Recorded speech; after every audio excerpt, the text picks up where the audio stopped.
much. Did you hear what the cow said to the farmer on a cold winter morning? Thanks for the warm hand. Anyway, it's going to get better, so don't panic on me. I start small. Nice to see all of you. How many of you have never seen me before? This is your first time? Oh, wow, most of you, okay. I keep thinking for sure I'm more famous than that, but, you know, that is the truth. I'm delighted to be here. Been looking forward to it for a long time. And it's nice to be back. You know, I was here not too long ago. It's nice to be invited back. It says something when you're invited back. It doesn't say everything, but it says something. Maybe it says, let's give him one more chance, right? See if he can get it right this time. But I'm delighted to have all of you here. We're going to spend the day together. I feel two major responsibilities, and I'm sure you can guess what those are. Number one is to make sure you get your money's worth, right? When you shell out your cash, especially these days, you want to make sure you get full value for the money you spent. And I know the tab for the seminar was not that much. Pretty modest fee to get in. Most of you, your tips for the week, right? So it wasn't that much, but I want you to be able to say when you walk out of here today, it was worth my money. But my biggest responsibility is to make sure you get your time's worth. And the reason I say that is because time is more valuable than money. In fact, you might start your notes with that. Time is more valuable than money. You can get more money, but unfortunately you can't get more time. If somebody asks you to spend your money, that's pretty easy, right? We live in America. We're wealthy. So the money's not the problem. But what if somebody asks you to spend a day, right? You got to think that over carefully. And I know you did. I wouldn't waste one of my days, not for anybody, not for anything. Once I understood how valuable they were, I don't waste any. But to make an investment like today of your money and your time, I appreciate that. Today's going to be costly for me. It's going to cost me one of my days to be here, right? And some money, of course. But, you know, I don't need the money. I take the money, but I don't need the money. But guess what I do need? The time. So I'm here not to just joke with you. I'm here not to just tell some funny stories and give a performance and walk away. I'm here to give you some value, and I want to make it worth your time.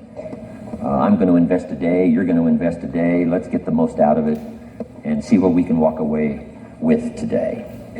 Anyway, for you that have not seen me before, just very briefly, let me just tell you my story. I grew up in Idaho. Farm country, southwest corner of Idaho.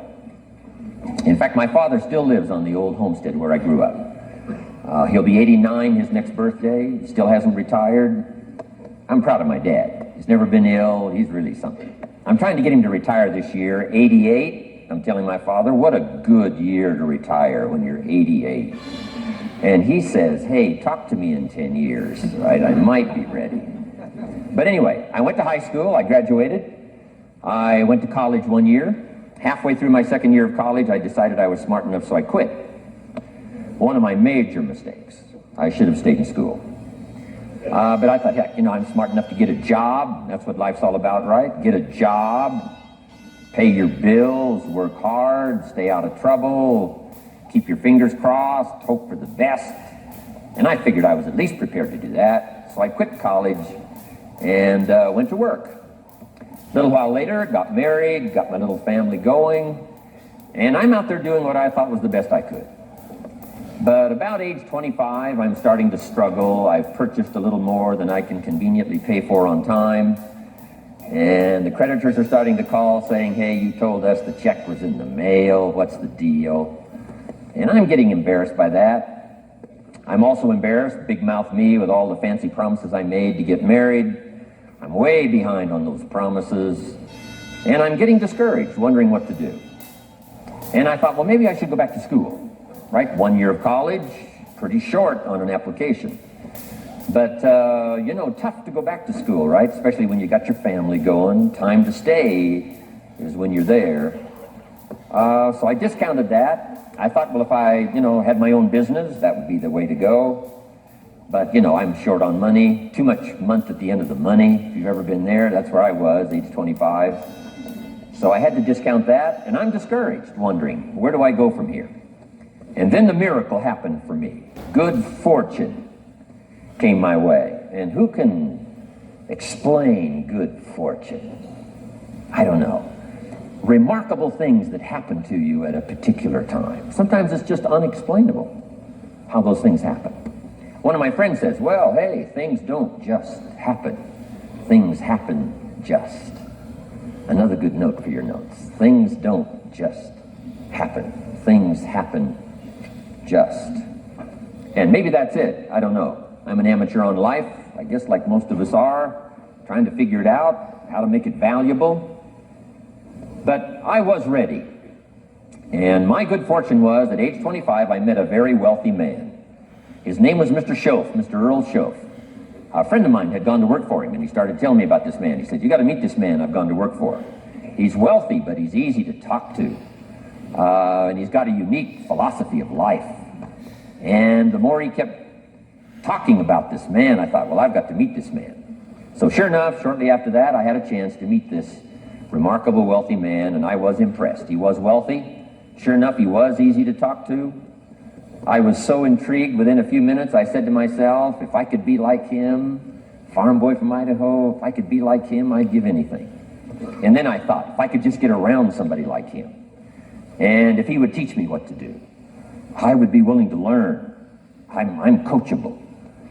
And that was my good fortune. A few months later, this wealthy man that I met, Mr. Schoaf, took a liking to me, hired me, gave me a job. I went to work for him.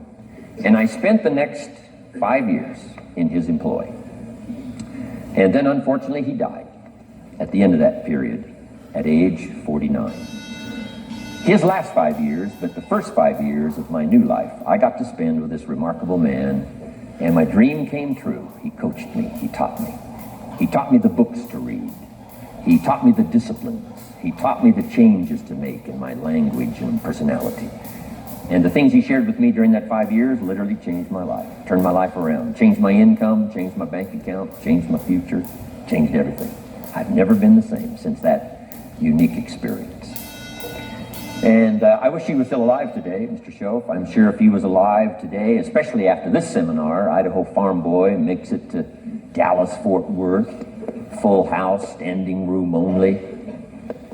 Pretty awesome, I'm sure. If he was alive, I'd be calling him today saying, you won't believe what's happening to me. I've had a chance now to share with other people what you shared with me. But anyway, how I got here. 30 plus years ago, I was living in Beverly Hills, California. And one day a friend of mine, businessman friend, said, Jim, I'd like to have you come and share your story with my service club that I belong to, the Rotary Club. He said, I know your story, Idaho Farm Boy makes it to Beverly Hills. But he said, I think my club members would love to hear your story. He said, if I arranged one of our breakfast meetings, would you come tell your story? Just share a few thoughts. I said, okay. So I agreed to go give this breakfast talk. And guess what? They liked it. And my telephone rang. I got another call saying, we heard you've given your story and shared some ideas. Would you come talk to our club? First thing I know, I'm starting to devote a piece of my business time to giving these talks. And then one day, a businessman who'd heard my talk, I think 2 or 3 times, approached me and said, would you come and share that story and some thoughts with my management and salespeople? So I got this little company going. And he said, if you'd come tell your story to my organization, he said, I'd be happy to pay you. And I thought, wow, wouldn't that be something? So I agreed to go do it, and I got paid. Little did I know, another fortune was waiting for me to translate my ideas into talks and speeches and seminars. Now I've written some books. It's on cassette tape. Now I get to travel around the world. Last year I was in Japan and Israel, Spain, Mexico, Australia, New Zealand, France, Germany, Canada, and now Dallas-Fort Worth. So, Idaho Farm Boy gets to travel around the world and share his story, and here I am today. Anyway, it's almost too much for me to comprehend. From where I started, raised in obscurity, in a little small farm community, and now to be here today is pretty awesome for me. So anyway, that's just a little bit about my story. My story is probably more intriguing for me than it is for you, but I wanted to hear it again, so I thought I would just bore you with it.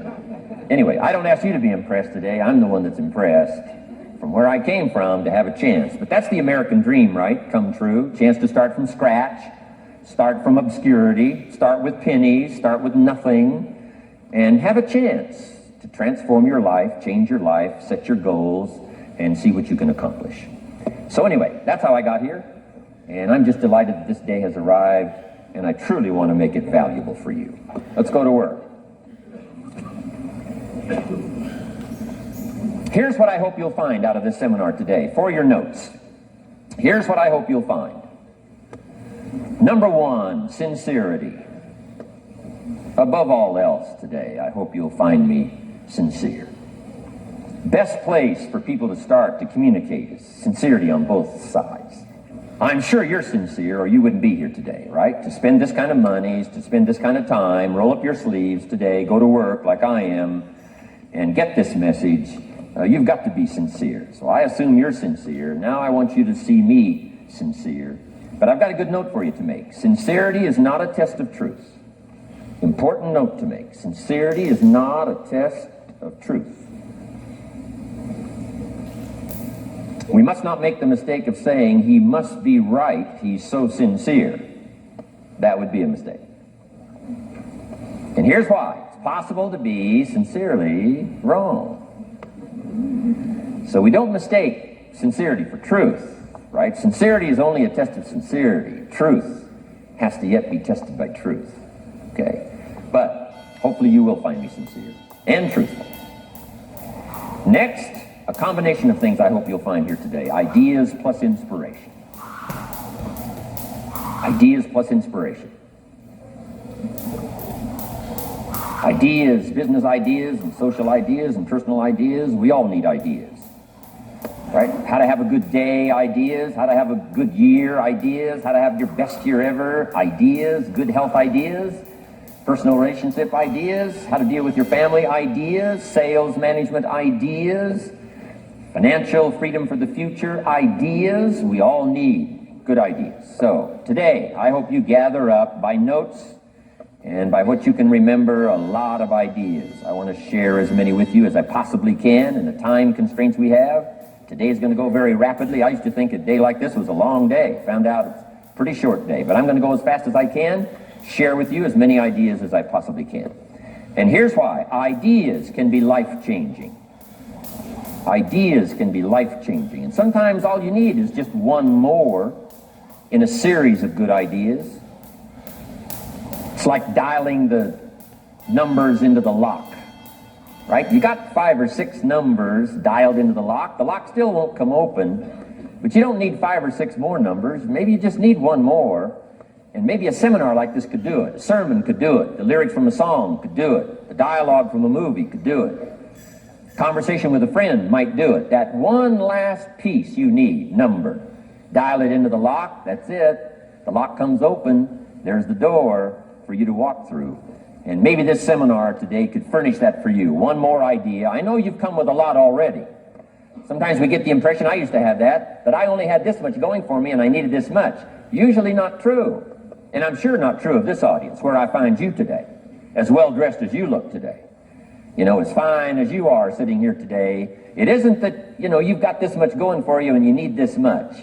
I would assume you've got this much going for you and maybe all you need is just a few more thoughts, ideas, to furnish you some ways and means to turn your life into the dream you want it to be.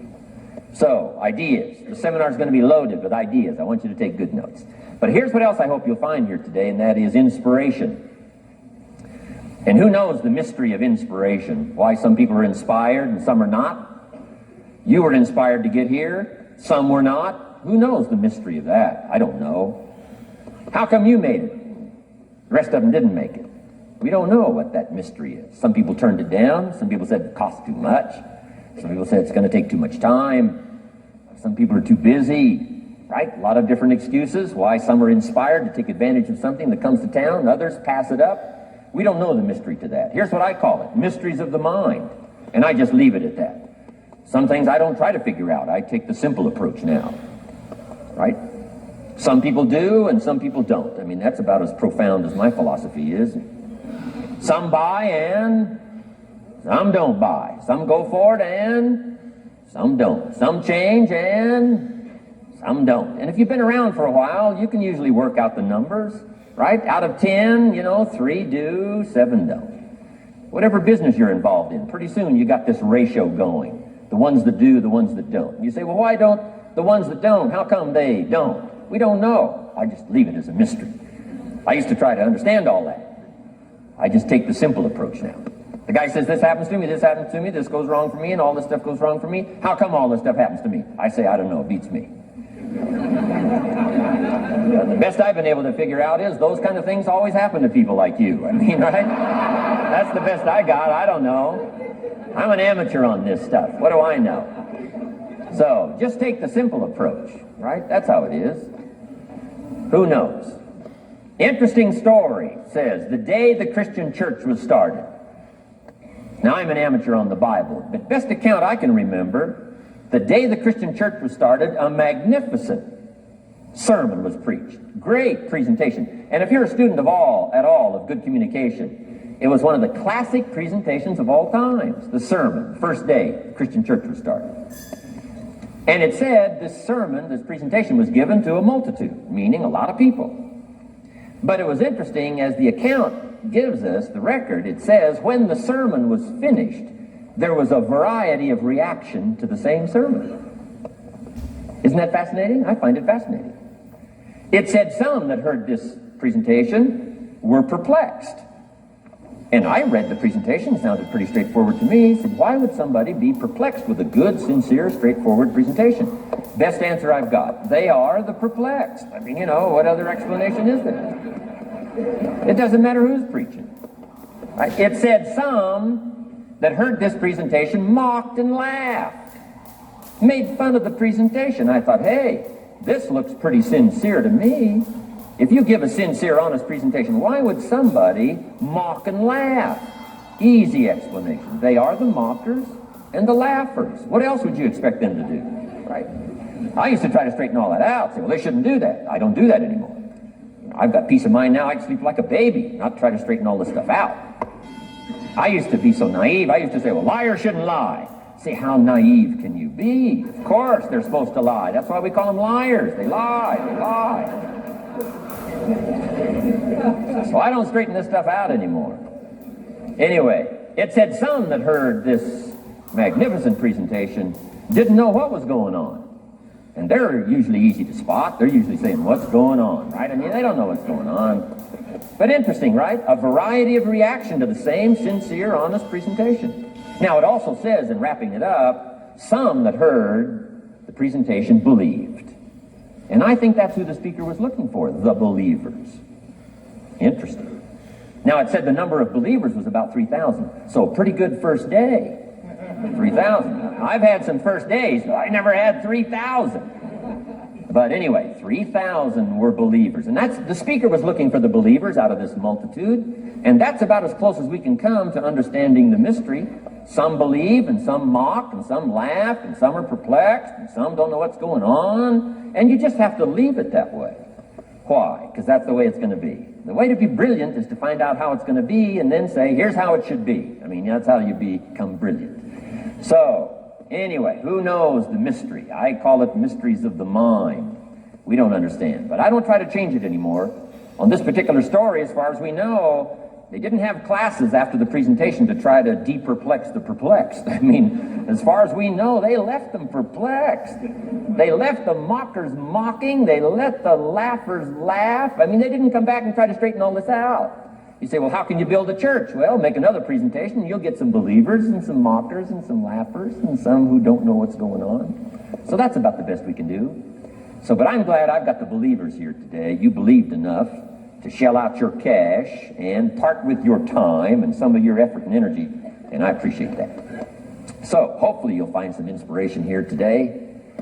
All right? To get the most out of today, a couple more notes. Number one, be thankful. That's a good way to capture the most of a day like this. Be thankful for what you already have. That shouldn't be any problem in America, being thankful. Everything we need is available in America. Everybody wants to come here, right? The last time I was here, that little presentation I gave, everybody wants to come here, America. People haven't plotted and schemed the last 40 years saying if I could just get to Poland, everything would be okay. No, everybody wants to come to America. Why? Everything's available here. All the books you need, all the sermons you need, all the churches you need, all the schools you need, all the instruction you need, all the inspiration you need, all the capital you need, all the markets you need, all the challenge you need, all the information you need, all the seminars you need. Everything's available here. This is America. So number one, let's be thankful for what we already have. Thanksgiving does this. Opens up the doors, opens up the windows, opens up the channels. Thanksgiving for what you already have. I did a seminar one weekend up at the ranch, up at Clear Lake. Got a lodge up there. Nice setting, high valley, high serenity ranch. For the weekend, Friday evening, Saturday, Sunday. People drove in from around California. I got there late Friday afternoon. Everybody had pretty well already gotten there. I couldn't believe the parking lot. Continentals and Eldorados and Mercedes and Cadillacs and unbelievable. Ferrari, one Rolls Royce, unbelievable. I walked in, good-looking crowd about like this, sitting there ready for the weekend seminar. My opening remarks were, ladies and gentlemen, I think the rest of the world would find it strange that we have all come here this weekend to try to figure out how to do better. I think the rest of the world would say, I don't understand. Guy in his Rolls Royce saying, I got to get to the seminar, find out how to get another one of these Rolls Royces. Unbelievable. Anyway, let's be thankful. Here's what locks up the doors and the channels to receive more: cynicism. That locks you away. That prevents you from learning more. Being a cynic about the past and the future, a cynic about the marketplace, cynical about the people, cynical about the institutions, cynical about the setup, cynical about yourself, cynical about your chances. See, that locks away all the chance for stuff to flow your way. So, good advice, I think, today. Start off, be thankful. Here's number two, listen well. That's going to be a challenge today, I understand that. Seems like most of, our life is still going on outside these four walls, right? Most of our life seems like it's all, continuing out there. Family and business and associates and market and economy and whatever else is happening in the midst of your life. And to sort of, pull your attention from what's going on out there and put it in here for just a few hours, I know is a challenge. But do the best you can, listen well. And here's the last one, take good notes. Be a good student today, take some good notes. I've not come to entertain you. As you can tell by my opening joke, right? I would not make it in Las Vegas. So we don't have a dog and pony show today, no entertainment, but I do have some ideas. Take some good notes. Somebody showed me the other day notes that they took about 21 years ago, attending one of my seminars out in Los Angeles. He said, I still use these notes I took 21 years ago to help me in my business, relationship with my family. So I'd like to have these notes that you take today become that valuable for you. Then it would be worth me making the investment to come and spend a portion of my life, my time, my energy here. And I want this investment I'm making here today to pay off. And one of the ways it can pay off for me is for you to take good notes and then go away and use whatever makes sense. Because what I feast on coming back around is the stories out of this audience today. Sure enough, 6 weeks from now, 6 months from now, 6 years from now, somebody's going to, by phone, by letter, by personal contact, walk up to me and say, things you shared that day got me thinking, and I started making some changes, and let me tell you what's happened to my business, let me tell you what's happened to my sales career, let me tell you what's happened to my relationship with my family. See, that'll make it worth it for me. Not the money, the return, something you can't buy with money. If somebody says, thank you for touching my life and taking the time to make the investment. And that's what I'm all about. So if you'll become a good student today. And here's the last note. Don't be a follower, be a student. You'll be happy to know today we haven't come seeking disciples. We've got no movement for you to join. I'm just here to share some of my experiences, good ideas best I can. But I think that's good advice. Don't be a follower, be a student, right? Take advice but not orders. Take information, but don't let somebody, order your life. Make sure what you do is the product of your own conclusion. Excellent note to make. Make sure what you do is the product of your own conclusion. Not to do what someone else says. Take what someone else says, process it, think about it, ponder it. If it makes you wonder, if it makes you think, then it's valuable. Then when you go take action, make sure that the action is not what somebody told you to do. Make sure the action is the product of your own conclusion. If you'll follow just a little bit of those simple guidelines, I'm telling you, the learning process can be speedy, swift, powerful. Your learning curve can go up, and then applying it to your business, your life, your family, conversations, equities of all kinds. You'll find some progress like I did that first 5 years when I met a teacher willing to share with me, turned my life around. Progress I couldn't believe happened for me. Okay, let's get started. I want to review, I was here last time and we talked about the 5 major pieces to the life puzzle.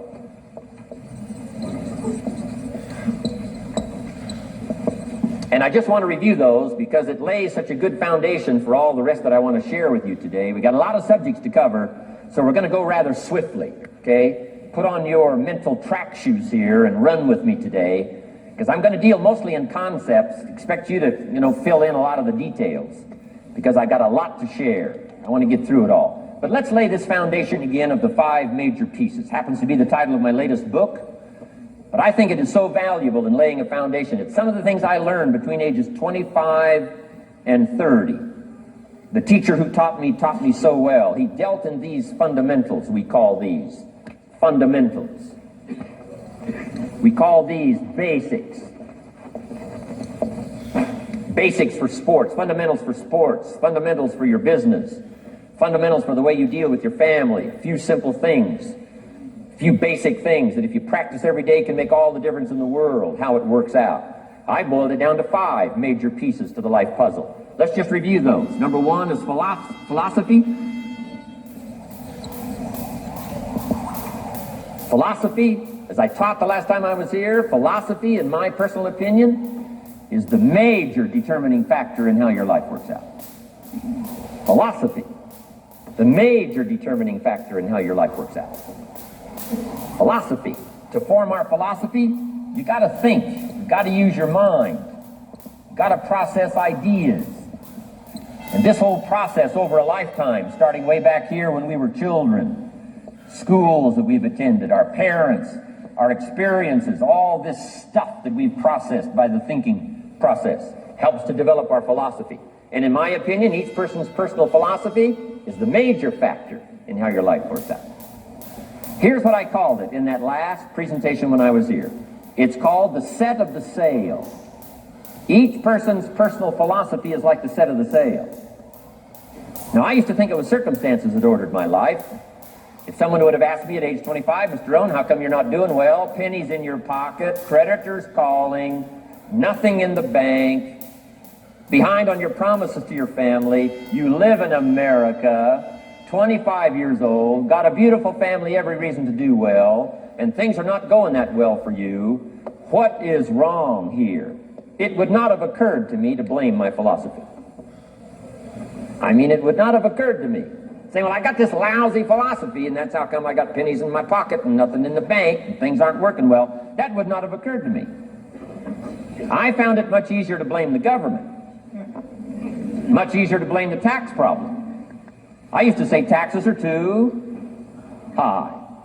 Top tax rate when I first started paying taxes, 91%. Back then, when your income reached a certain level, all your income over that, 91%. So I used to say that's too high. Now, the top tax rate's about 33%. But people are still saying what? Taxes are too... See, but you can't use that anymore. If it's gone from 91 to 33, how could it be too high? Come on. I threw all that old excuse stuff away. Some people found it, though, and they're using it these days. My old list. I used to blame the traffic, the weather, I used to blame circumstances, right? People say I'm too tall, I'm too short, I'm too old, I was raised in obscurity, raised on a farm, parents of modest means, all the stuff. If you were to ask me, how come you find yourself here, Mr. Rohn, age 25, living in America, land of abundance and opportunity, pennies, zero in the bank, not doing well, creditors calling, it would not have occurred to me to blame my philosophy. I found it easier to blame the company policy. I used to say, if this is all they pay, how do they expect you to do well? So I figured that, my future was going to be tied to what everybody else was arranging, the economy and, interest rates. I used to say things cost too much. That was my whole explanation, not my philosophy, until my teacher taught me better that this is where the problem was, my own personal philosophy. Here's what's exciting about each person's personal philosophy. That's what makes us different than dogs and animals and birds and cats and spiders and alligators. That's what makes us different than all other life forms. The ability to think, the ability to use your mind, the ability to process ideas, and not just operate by instinct. In the winter, I'm telling you, the goose can only fly south. What if south doesn't look too good? Tough luck. It can only fly south. But see, human beings are not like a goose, can only fly south. I mean, you can turn around, go north, you can go east, you can go west, you can order the entire process of your own life. And we do that by the way we think. We do that by exercising our mind. We do that by processing ideas and come up with a better philosophy, a better strategy for our life, goals for the future, okay? Plans to achieve those goals. All this comes from developing our philosophy. Philosophy helps us to process what's available. Well, when we get here, we got seed, and we got soil, and we got some rain, and we've got some what? Sunshine, and we've got some seasons, and what? The miracle of life. Now, the key is, what do you do with all this stuff? How do you turn all this stuff that's available here into equity, and promise, and lifestyle, and dreams, and future possibilities? All of this that's possible now with human beings, how do you take all this stuff and turn it into this equities and values?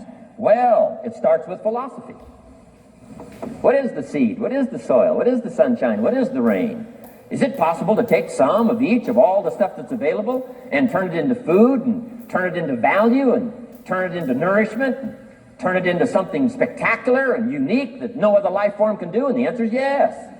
But you cannot deal with all this stuff and what to do with it unless you start refining your philosophy.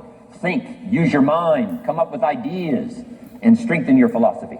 So the seed and the soil and the rain and the sunshine, this is called, the economy and the banks and the money and the schools and everything that's available out there, processing information, what to do with all that, and turn it into equity and value.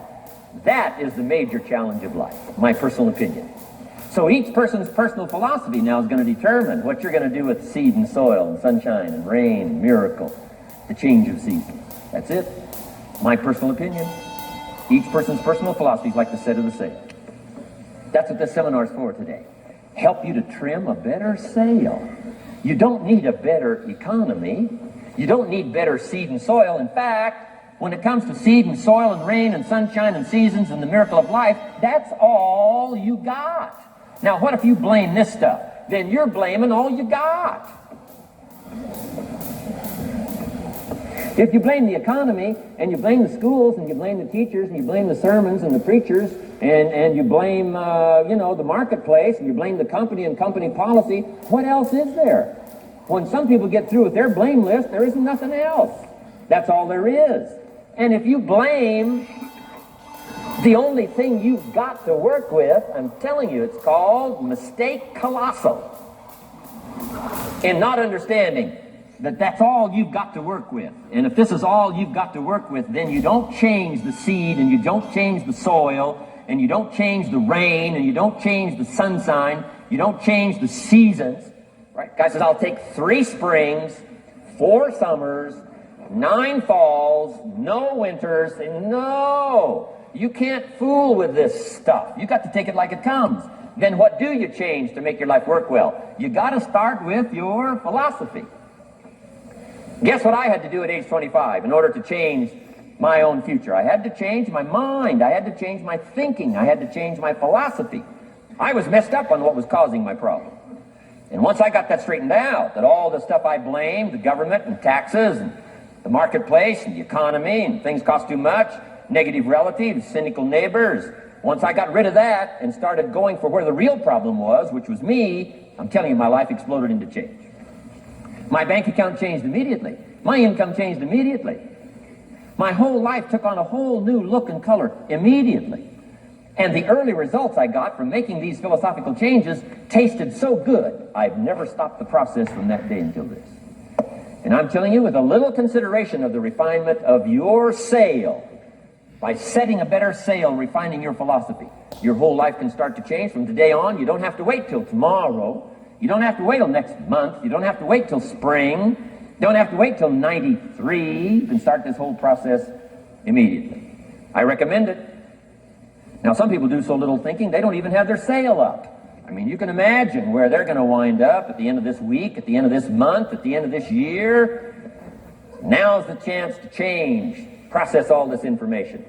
So number one is philosophy. Okay. And we dealt with all that, where we get ideas from personal experience, from other people's experiences. I don't want to get into all those details because we covered that the last time I was here. But philosophy, that's number one, my personal opinion. Each person's personal philosophy. Here's the definition of success and failure. Just make this note. Here's failure. A few errors in judgment. Repeated every day. Now you can automatically assume, Mr. Rohn, I say, I can understand that. A few errors in judgment repeated every day. For 6 years?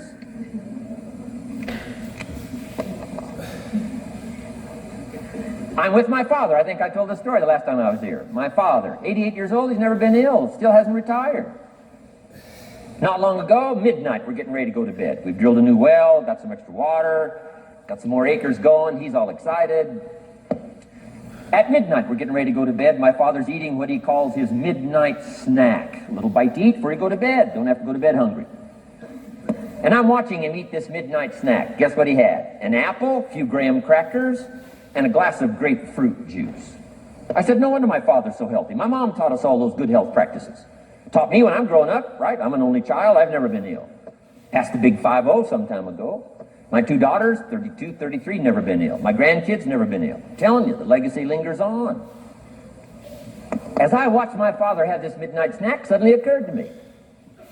I know that's part of it. An apple, what? A day. That's gotten to Dallas-Fort Worth, right? An apple. An apple a day keeps the doctor away. Good question for this intelligent audience. What if that's true?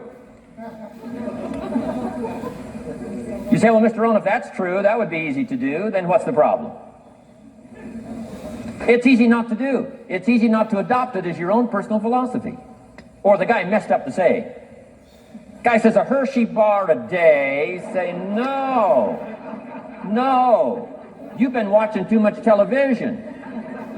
It is not Hershey bar. You got to be smarter in philosophy than to fall for the Hershey bar a day when it's an apple a day. You got to be smarter than that. And if you make that kind of an error in judgment every day for 6 years, I'm telling you, it'll accumulate into disaster. Sometimes the first year you say, well, you know, I'm so healthy now, what difference is it going to make? You got to be smarter than that. Just because disaster doesn't fall on us at the end of the first day doesn't mean disaster isn't coming. You got to be so smart that you look down the road and say, will the errors in my present judgment of philosophy, what's that going to cost me in 1 year, 6 years, 1 month, 6 months? I'm telling you, the money cost and the health cost and the success cost is too gigantic if you'll look down the road a little ways and say, are there errors in my current judgment like an apple versus a Hershey bar? Is that just a good illustration of some of the rest of my errors in judgment? If it is, that's where I found myself at age 25. I started working when I was 19. I met my teacher who helped turn my life around when I was 25. That's 6 years. At the end of the first 6 years of my economic life, I've got pennies in my pocket. I've got nothing in the bank. The creditors are calling saying, hey, you told us the check was in the mail. I'm embarrassed. I'm behind on my promises. I live in America. I'm 25-year-old American male. I got a nice family, every reason to do well. And I'm messed up. Now, what's messed up? I used to think it was the community that was messed up, and the country was messed up, and the government was messed up. If those Democrats ever get in the White House, that'll really mess things up. If the Republicans stay in power, that'll really mess things up. The economy was messed up. Interest rates are messed up. I thought all this stuff was messed up. Then I found out that's not what was messed up. I was criticizing the only thing I had to work with. What was really messed up was my own personal philosophy. My own errors in judgment in my own personal philosophy brought me in 6 years to pennies in my pocket, nothing in the bank, and trying to explain why I wasn't doing well, living in America, 25-year-old American male, got a family, every reason to do well. Now, once I understood this, here's the formula for failure: errors in judgment, being lax about developing your own personal philosophy. I'm telling you, it's called accumulated disaster. It doesn't matter whether it's your health or your bank account. Guy's got an empty bank account, probably has high cholesterol. Why? Over the last 6 years, he never paid attention to either one. And it doesn't matter whether it's a dollar, or whether it's your money, or whether it's your cholesterol count. All you got to do is commit the errors, and just because disaster doesn't fall on you at the end of the first day that you don't eat an apple. You say, well, I didn't eat an apple today, and tonight I'm not ill. Well, you got to be brighter than that. Someday you got to leave first grade. The reason we make those first grade desks so small so they won't fit at age 25. I mean, right? You don't belong here anymore. Come on. Now let me give you the secret to success. The formula for failure: a few errors in judgment repeated every day for 1 month starts the weakness, starts the disaster process. You can imagine what happens in 6 years. Now here's the formula for success: a few simple disciplines practiced every day. And you've started a whole new process called a whole new life. A few simple disciplines practiced every day. And if you decide today to go for the apple instead of the Hershey bar, I'm telling you, you have begun the process of turning your life around. And if you keep up that process, not only with your health habits, but with your money habits and with your communication habits, with your sales habits and management habits and every other habit that you've got, if you'll start that process, eliminate the errors and replace it with disciplines practiced, I'm telling you, you can start this process of life change immediately. After today, you don't ever have to be the same again. Only by choice. You don't have to walk out of here the same as you walked in today. Only by choice. You can start a whole new process. And you say, well, Mr. Rohn, is it that simple? Yes, it's that simple. Where else would you start but with an apple? You don't have to start with something staggering. What if you should be walking around the block for your good health and you don't? What'll that do in 6 years? I'm telling you, the word is disaster. You could and you should and you don't. Here's an even stronger word. You won't. I mean, don't might mean you're careless. Won't probably means you're stubborn. And either one's called disaster. Could, should, don't. I'm telling you, that's why at the end of 6 years, I found myself with pennies in my pocket, nothing in the bank, creditors calling. Could, should, won't. Could, should, don't is called disaster. Now, how do you change all that? The next 6 years, I got rich. The next 6 years, I became a millionaire. By the time I'm 31, I'm a millionaire. How about that? You say, well, Mr. Rohn, what happened? Well, strangely enough, during that second 6 years of my economic life, the government was about the same.